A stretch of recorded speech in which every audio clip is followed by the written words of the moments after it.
आप सभी का हमारे चैनल पर बहुत बहुत स्वागत है। आज हम बात करते हैं विवर्तन की अर्थात डिफ्रैक्शन की। हम इस टॉपिक के अंतर्गत विवर्तन का अध्ययन करेंगे कि प्रकाश की जो तरंगे हैं वो विवर्तन की घटना को किस प्रकार से प्रदर्शित करती हैं। तो देखिएगा, विवर्तन होता क्या है। जब प्रकाश किसी रोधिका या यूं कह दूं मैं रुकावट के किनारों से टकराता है तो मुड़ जाता है, और इस प्रकार प्रकाश के किरणों की मुड़ने की घटना को विवर्तन कहते हैं। आप ये न समझें कि केवल प्रकाश की तरंगें ही मुड़ती हैं, ध्वनि की तरंगें भी इसी प्रकार मुड़ती हैं, उसे ध्वनि तरंगों का विवर्तन कह देते हैं। लेकिन इसके लिए एक आवश्यक शर्त है कि जो रोधिका है या रुकावट है उसकी आकार, रोधिका का आकार प्रकाश की तरंगों की तरंग दैर्ध्य की कोटि का होना चाहिए। जैसे मान लो प्रकाश की तरंगे 4000 एंगस्ट्रॉम की कोटि की हैं, सपोज दैट जो आ रही हैं तो 4000 एंगस्ट्रॉम के आकार का ही वो रोधिका होनी चाहिए, तो ही ऐसा हो सकता है। और जैसे ध्वनि तरंगों की तरंग दैर्ध्य 0.1 मीटर से 1 मीटर के बीच में होती है, तो ध्वनि तरंगों के लिए रोधिका जो अपने जो दरवाजे होते हैं मकान में, खिड़कियां जो होती हैं, वो इसी रेंज में आ जाती हैं, 0.1 से 1 मीटर के बीच की रेंज में आ जाती हैं। इसलिए ध्वनि तरंगे जो हैं वो इन दरवाजे खिड़कियों के किनारों से टकराकर मुड़ जाती हैं। इसलिए कमरे के अंदर की आवाज़ बाहर सुनाई दे जाती है और बाहर की आवाज़ कमरे के अंदर सुनाई दे जाती है। लेकिन ये जो रोधिकाएँ हैं, दरवाजे खिड़कियाँ जो हैं, उनका आकार प्रकाश की तरंग दैर्ध्य से बड़ा होता है। इसलिए प्रकाश की तरंगे जो हैं वो इन दरवाजा खिड़कियों के द्वारा मुड़ती नहीं है। इसलिए कमरे के अंदर जलते हुए बल्ब का प्रकाश कमरे के बाहर नहीं पहुंच पाता। क्लियर? अब समझते पढ़ते हैं इसको। प्रकाश का रोधिका के किनारों से टकराकर मुड़ने की घटना को विवर्तन कहते हैं। इसका पता सर्वप्रथम 1665 में ग्रीमाल्डी नामक वैज्ञानिक ने लगाया था। विवर्तन के लिए आवश्यक शर्त यह है कि रोधिका का आकार तरंग दैर्ध्य की कोटि का होना चाहिए। इसके बारे में सब कुछ चर्चा कर चुका पहले। अगला टॉपिक है ध्वनि एवं प्रकाश तरंगों के विवर्तन की तुलना। देखो, प्रकाश तरंगों की तरंग दैर्ध्य 4000 एंगस्ट्रॉम से 8000 एंगस्ट्रॉम के मध्य होती है। ध्वनि तरंगों की तरंग दैर्ध्य 0.1 मीटर से 1 मीटर के मध्य होती है। क्लियर? दैनिक जीवन में काम में आने वाली रोधिकाओं का आकार ध्वनि की तरंग दैर्ध्य की कोटि का होता है, जिससे ध्वनि तरंगों का विवर्तन हो जाता है। इसलिए सड़क पर बजते हुए बैंड बाजे की आवाज़ हमें कमरे में सुनाई देती है, लेकिन प्रकाश स्रोत का प्रकाश कमरे में दिखाई नहीं देता है।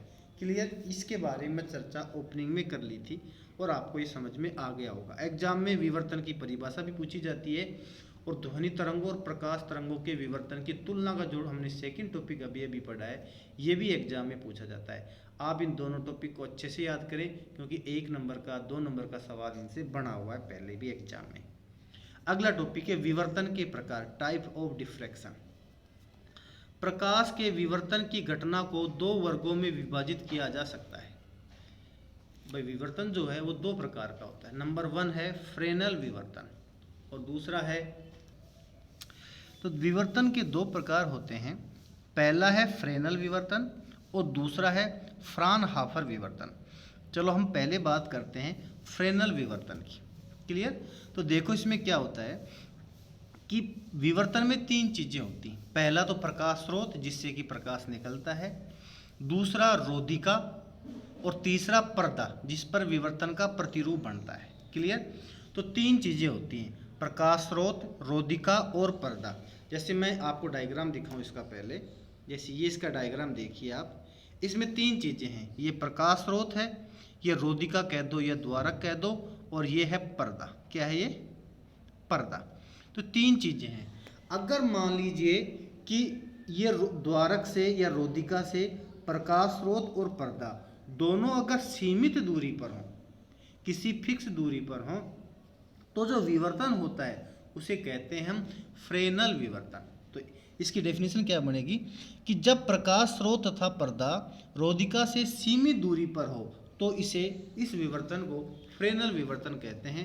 आपको डेफिनेशन दिखा दो अगर मैं, तो देखिएगा डेफिनेशन आओ आप, कि जब प्रकाश स्रोत तथा पर्दा रोधिका से सीमित दूरी पर हो तो विवर्तन फ्रेनल विवर्तन कहलाता है। क्या कहलाता है? फ्रेनल विवर्तन कहलाता है। फ्रेनल विवर्तन में आपतित व विवर्तित तरंगाग्र गोलीय अथवा बेलनाकार होते हैं। क्लियर? इसमें देखो, जब प्रकाश स्रोत पास में होता है ना, तो 3 प्रकार के हमने तरंगाग्र पढ़े थे। कौन कौन से? गोलीय तरंगाग्र, बेलनाकार तरंगाग्र और तीसरा है समतल तरंगाग्र। तो देखो, समतल तरंगाग्र तो कब बनेगा? जब अनंत पर प्रकाश स्रोत होगा, ठीक है ना। तो यहाँ अनंत पर तो है नहीं, सीमित दूरी पर है। तो शुरू के जो 2 हैं, गोलीय तरंगाग्र और बेलनाकार तरंगाग्र, वो दोनों इसमें काम आएंगे। तो ये आपको याद रखना है कि फ्रेनल विवर्तन में आपतित व विवर्तित तरंगाग्र गोलीय अथवा बेलनाकार होते हैं। और ये इसका डायग्राम है। तो डायग्राम आप देखो इसका, तो देखो ये प्रकाश स्रोत है, ये इससे प्रकाश की तरंगें निकल रही हैं, और ये इनके हमने कई तरंगाग्र बना दिए जो कैसे तरंगाग्र हैं? गोलीय तरंगाग्र हैं। क्लियर? ये द्वारक है, मतलब कि रोधिका है, इसके बीच में छिद्र है, इससे होकर प्रकाश की तरंगें यहाँ आकर इस पर्दे पर गिर रही हैं। तो जब ये प्रकाश की तरंगें इस रोधिका के किनारों से टकराती हैं तो मुड़ जाती हैं, और यहाँ पर एक विवर्तन प्रतिरूप दिखाई देता है पर्दे पर, और पर्दे पर ये तीव्रता का वक्र इस प्रकार से हमने यहाँ पर बनाया है। तो कुल मिला के हमने इसमें पढ़ा फ्रेनल विवर्तन के बारे में। तो जब रोधिका जो है, रोधिका की प्रकाश स्रोत और पर्दे से दूरी क्या हो? सीमित हो, या यूं कह दूं प्रकाश स्रोत तथा पर्दा रोधिका से सीमित दूरी पर हो, तो जो विवर्तन होता है उसे फ्रेनल विवर्तन कहते हैं। और फ्रेनल विवर्तन में गोलीय तथा बेलनाकार तरंगाग्र का उपयोग किया जाता है। क्लियर? अगला टॉपिक है फ्राउनहोफर विवर्तन। फ्राउनहोफर विवर्तन की मैं बात कर लूँ तो फ्राउनहोफर विवर्तन, जब प्रकाश स्रोत एवं पर्दा रोधिका से प्रभावी दूरी अनंत हो तो विवर्तन फ्राउनहोफर विवर्तन कहलाता है। मतलब कि जो रोधिका है उससे पर्दा और प्रकाश स्रोत दोनों कहाँ पर हो? अनंत पर हो, तो उसे क्या कहेंगे हम? फ्राउनहोफर विवर्तन कहते हैं। तो इसके लिए दूरी की जगह यहाँ प्रभावी दूरी इस्तेमाल किया गया है। इसका मतलब आपको भी डायग्राम में समझ में आ जाएगा कि दूरी और प्रभावी दूरी में क्या अंतर है। फ्राउनहोफर विवर्तन में आपतित व विवर्तित तरंगाग्र समतल तरंगाग्र होता है। क्लियर? कि इसमें जो आपतित तरंगाग्र है, ये तो आपतित तरंगाग्र है, ये यहाँ विवर्तित तरंगाग्र है। दोनों के दोनों कैसे होते हैं? समतल होते हैं। देखो, ये समतल तरंगाग्र के रूप में हमने 3 डॉट लाइन बनाई है, और ये रोधिका से निकलने के पश्चात ये हमने 2 डॉट से समतल तरंगाग्र को रिप्रेजेंट किया है। तो फ्राउनहोफर विवर्तन में कौन सा तरंगाग्र काम आता है? उत्तर आएगा समतल तरंगाग्र।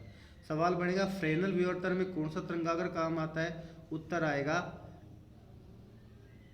आएगा गोलीय अथवा बेलनाकार तरंगाग्र। क्लियर? देखो, अब समझो इसको। ये एक रोधिका है, क्लियर, और यहाँ पर ये एस एक प्रकाश स्रोत है। ये एस तो एक प्रकाश स्रोत है, इससे प्रकाश की तरंगें निकल रही हैं इस प्रकार से। सामने हमने एक उत्तल लेंस रख दिया है, उत्तल लेंस के फोकस पर ये उपस्थित है, तो ये प्रकाश की तरंगें एक दूसरे से क्या हो जाएंगी? समांतर हो जाएंगी, और इस प्रकार से ये समांतर प्रकाश की तरंगें आगे बढ़ती हैं, और समांतर प्रकाश की तरंगों से जो तरंगाग्र बनता है उसे समतल तरंगाग्र कहते हैं। तो इस प्रकार से इस रोधिका पर यह समतल तरंगाग्र आपतित हो रहा है, जिससे ऐसा लग रहा है कि ये प्रकाश अनंत से आ रहा है। अगर ये प्रकाश वास्तव में अनंत से आ रहा है तो भी ऐसा ही बनेगा, पर यहाँ चूंकि इसने प्रभावी दूरी लिखा है, इसका मतलब ये है कि देखो, रोधिका ये रहा, प्रकाश स्रोत ये रहा। वास्तविकता में दोनों के बीच में ज़्यादा अंतर नहीं है, निकट ही है ये इसके, लेकिन उत्तल लेंस के रख देने से अब इसकी प्रभावी दूरी क्या हो गई है? अनंत हो गई है। क्यों हो गई? क्योंकि अब उत्तल लेंस के रख देने से ये प्रकाश की किरणें एक दूसरे के समांतर हो गई हैं, और इनके समांतर हो जाने के कारण ऐसा एहसास होता है कि ये प्रकाश की किरणें अनंत से आ रही हैं। इसलिए यहाँ प्रभावी दूरी नामक शब्द इस्तेमाल किया गया है। फिर ये रोधिका से टकराने के पश्चात ये आगे जाती हैं। आगे जाने पर फिर एक उत्तल लेंस रास्ते में रखा रहता है, उत्तल लेंस के रखे होने से फिर ये प्रकाशीय किरणें एक दूसरे क्या हो जाती हैं, समांतर हो जाती हैं, जिससे फिर एहसास होता है कि पर्दे पर जो प्रकाशीय किरणें पहुंच रही हैं वो अनंत से आ रही हैं। तो यहाँ पर भी ये प्रभावी दूरी शब्द इस्तेमाल होता है। और इसका जो विवर्तन प्रतिरूप है, देखो सेंटर में सबसे ज़्यादा है, साइडों में थोड़ा कम है। मतलब सेंटर पे सबसे ज़्यादा चमकीली फ्रिंज बनती है, साइडों में थोड़ी कम तीव्रता की, फिर और कम तीव्रता की तरंगें फ्रिंजें बनती हैं। तो ये बात होगी थी किसकी, फ्राउनहोफर विवर्तन की।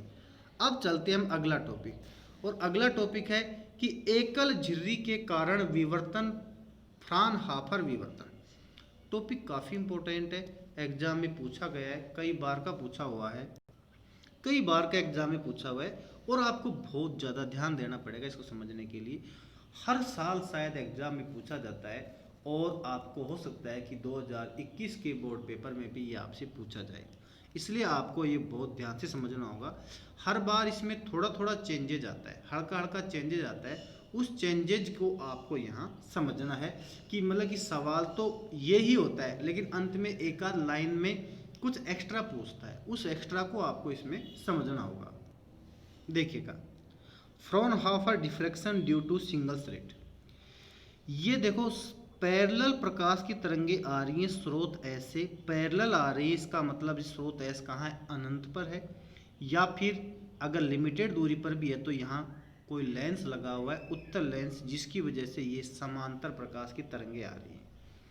ये प्रकाश की तरंगे जब इस रोधिका से या यूं कहूँ इस द्वारक से गुजरती हैं तो देखो ये सीधी जा रही हैं सीधी, ये सीधी जा रही हैं तरंगे, कुछ तरंगे इसे टकराकर मुड़ जाती हैं, तो ये मुड़ भी गई हैं, ये इस प्रकार से मुड़ गई, थीटा एंगल पर ये तरंगे मुड़ गई हैं, इसलिए ये तो बिंदु P तक जाएंगे। ऊपर मान लो बिंदु P है, और इस सेंटर, इस पर्दे का जो सेंटर है उसको मैं बिंदु C कह रहा हूँ।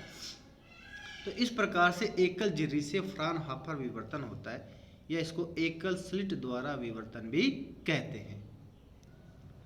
एग्जाम में ये एकल स्लिट द्वारा विवर्तन या फ्राउनहोफर विवर्तन के नाम से ग्राफ पूछा जाता है। 1 नंबर का सवाल पड़ता है कि एकल स्लिट द्वारा विवर्तन में तीव्रता वितरण वक्र बनाइए।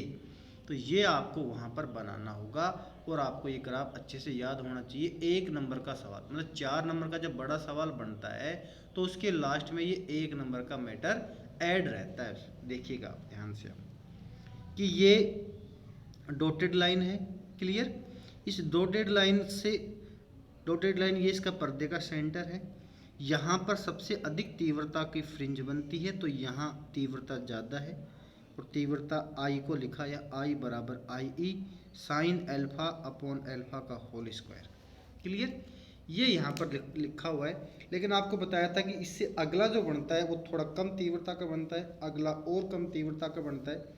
इसी प्रकार ये I1 ये I2 है, और इसको I0 लिखा जाता है। जगह नहीं मिल रही मेरे को लिखने की, तो मैं यहाँ लिखता हूँ I0 ये I0 है, क्लियर। तो यहाँ कला कोण 0 है, फिर यहाँ पाई, फिर 2 पाई, फिर 3 पाई, 4 पाई, इसी प्रकार पाई, 2 पाई, 3 पाई, I0 I1 I2 I0 I1 I2। ये बड़ा ग्राफ आपको इसको अच्छे से याद कर लेना है, एग्जाम में 1 नंबर में ये सवाल हमसे पूछता है। आगे चलते हैं। माना ए चौड़ाई की एक एकल स्लिट कैपिटल ए बी है। पिछले पेज पर हमने देखा था उस स्लिट की चौड़ाई क्या थी, स्मॉल ए थी, जिसको हम ए बी से रिप्रेजेंट कर रहे थे, जिस पर समांतर किरण पुंज आपतित है, क्लियर। विवर्तित प्रकाश आगे एक पर्दे पर आपतित होता है, आपतित हो रहा था। झिर्री या स्लिट ए बी का मध्य बिंदु एम है, वो भी हमने डायग्राम में बता रखा था। पर्दे का केंद्रीय बिंदु सी है, पर्दे का जो सेंटर है वो क्या है, सी है। इस बिंदु पर पथांतर का मान 0 है। आपको पहले भी बताया था वीडियो में कि जो बीच का जो बिंदु होता है, पर्दे का जो बीच का बिंदु होता है, उस पर पथांतर क्या होता है, 0 होता है। माना पर्दे पर एक अन्य बिंदु P है जो ऊपर बना हुआ था, जिसके लिए वो प्रकाश की तरंगे जा रही थी, तो जिसके लिए पथांतर होगा, पथांतर delta is equal to B P minus A P is equal to, अब आपको ये डायरेक्ट याद रखना है, अगर आपने यंग का द्विसलिट प्रयोग पढ़ा होगा तो उसमें ऐसा जिक्र आया था कि इसमें पथांतर डेल्टा बराबर होता है BP माइनस AP बराबर A साइन थीटा। क्लियर? जहाँ ए तो क्या है, स्लिटों की चौड़ाई है, बराबर A साइन थीटा। जब पथांतर लैम्डा होगा तो विनाशी व्यतिकरण होगा, तब प्रथम निम्निष्ठ के लिए। अब यहाँ बात आती है कि हमने वहाँ पढ़ा था कि जब पथांतर लैम्डा, 2 लैम्डा, 3 लैम्डा, 4 लैम्डा या यूं कहूँ n लैम्डा होता है, उस समय समपोषी व्यतिकरण होता है। जबकि यहाँ हम लैम्डा के लिए क्या बता रहे हैं, विनाशी व्यतिकरण बता रहे हैं। इसका मतलब समझो, इसका मतलब होता है कि जब पथांतर लैम्डा होगा तो उस पोजीशन में वहाँ बिंदु P पर जो तीव्रता जाएगी वो इसके आधे आधे के बराबर हो। जैसे मान लो लैम्डा बटे 2 की तीव्रता और नीचे वाले लैम्डा बटे 2 की तीव्रता एक दूसरे से अपोजिट कला में होती है, इसलिए दोनों मिलकर वहाँ एक विनाशी व्यतिकरण उत्पन्न करती है। यहाँ समझना मेरी बात को। जैसे लैम्डा है, लैम्डा को 2 भागों में डिवाइड कर सकते हैं हम, लैम्डा बाई 2, लैम्डा बाई 2। तो ऊपर वाले लैम्डा बाई 2 के कारण मान लीजिए बिंदु P के ऊपर कोई तीव्रता पहुँच रही है, और नीचे वाला जो लैम्डा बटे 2 है उसकी वजह से जो तीव्रता बिंदु P पर पहुंच रही है वो पहले वाले से अपोजिट होती है, दोनों एक दूसरे को निरस्त कर देती हैं और विनाशी व्यतिकरण उत्पन्न हो जाता है। इसलिए यहाँ A साइन थीटा की जगह लिखा θ1, ये प्रथम निम्निष्ठ के लिए, और ये पथांतर हो गया लैम्डा, या फिर साइन θ1 बराबर हो गया लैम्डा अपॉन A। इसी प्रकार फिर देखो आप कि जब पथांतर 2 लैम्डा होगा तब भी विनाशी व्यतिकरण होगा। 2 लैम्डा में वही बात आएगी फिर कि ऊपर वाले लैम्डा और नीचे वाले लैम्डा एक दूसरे को निरस्त कर देते हैं और फिर विनाशी व्यतिकरण उत्पन्न हो जाता है। तो ये बनेगा A sine θ2 is equal to 2 lambda, या sine θ2 is equal to 2 lambda upon A, या sine θn is equal to n lambda upon, sorry ये तो सेकंड वाले के लिए हो गया। और इसी प्रकार हम साइन θn लिखेंगे तो ये क्या बन जाएगा बेटा, ए के साथ यहाँ 2, तो अब क्या हो जाएगा n और लैम्डा अपॉन ए, ऐसे के ऐसे ये बन गया समीकरण नंबर 1। तो ये तो बात होती है किसकी, विनाशी व्यतिकरण की। अब देखिए हम समपोषी व्यतिकरण में क्या स्थिति रहेगी वो समझो आप,